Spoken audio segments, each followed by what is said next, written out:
rolling. Hi, this is Mel Morley, and I've got the new Spark from Arturia. It's a drum controller hardware-software hybrid package, and basically it allows you to import your own samples and incorporate them into a very, very innovative and flexible way of beat creation. It has 16 instruments.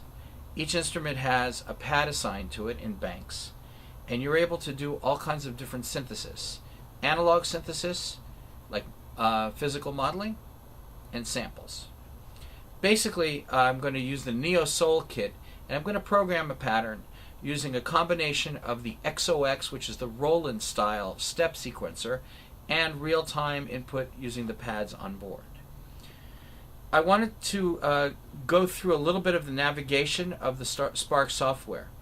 It is divided into 3 sections. The top section, which shows a step sequencer,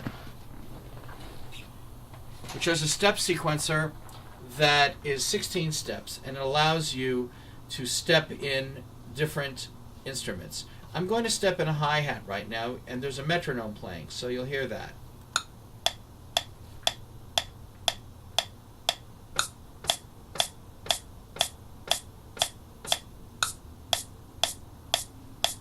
And I'll put a kick in too.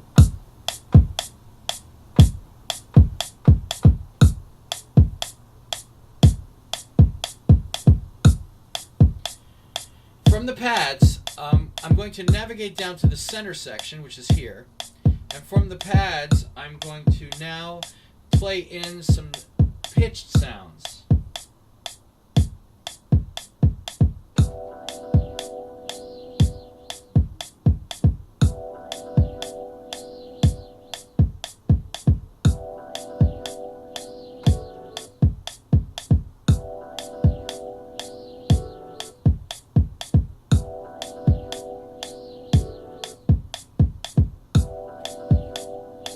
Here comes a hi-hat.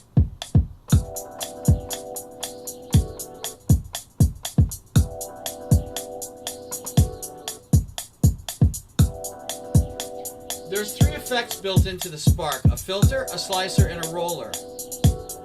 If I select the roller and put my finger on the appropriate value, I'm going to roll a 16th note hi-hat in.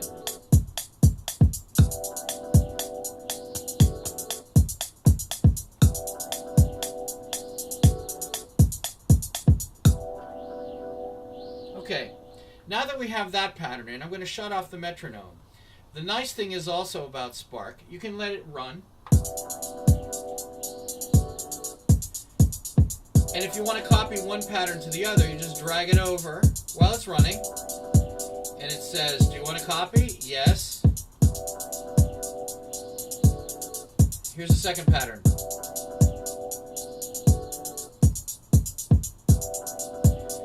So now we'll go back to the top, and we'll stop the sequence.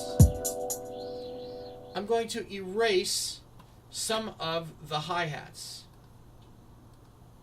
using the mouse. I could do it either way.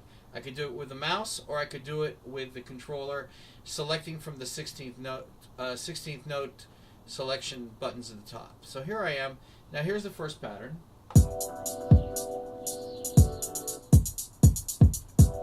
And here's the second pattern.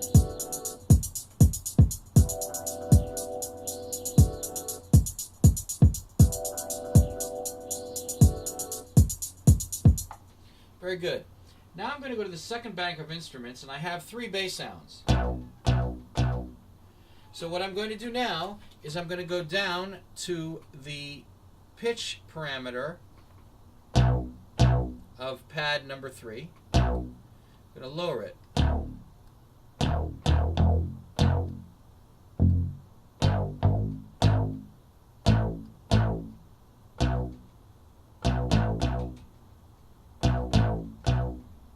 Second one I'm going to leave alone, and the first one I'm going to change also.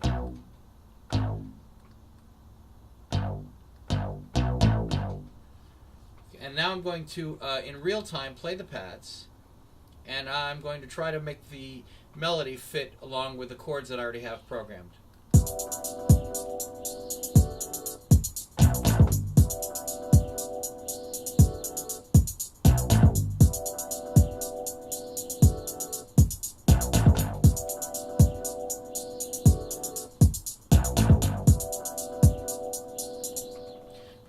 I'm going to go back to the first pattern. I'm just going to do a drone kind of a thing on the first pattern.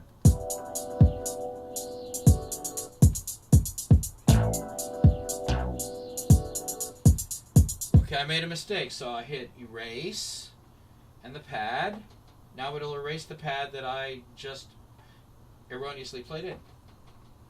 So now if I play the pattern,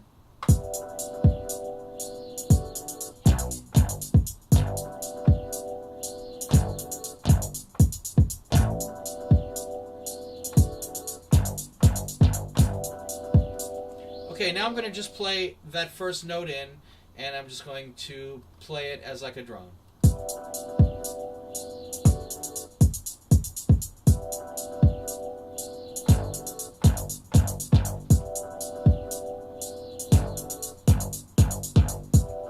So now we have a sequence with two different patterns.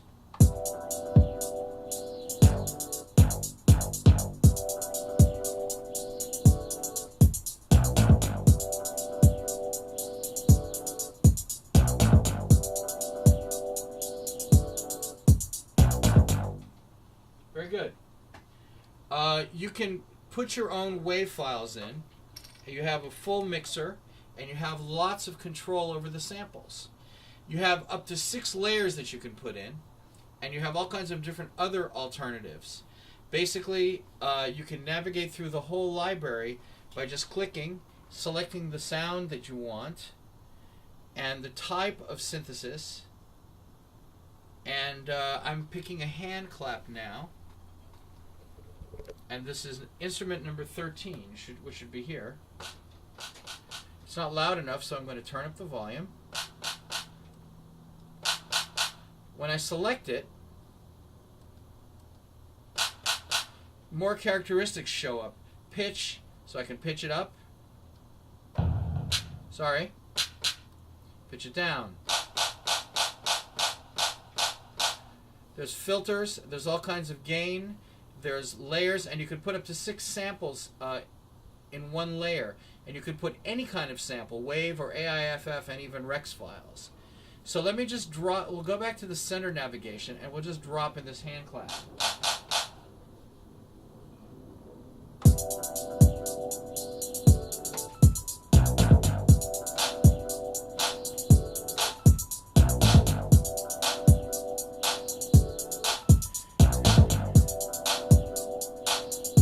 I'm going to roll in a 16th note, clap a little bit.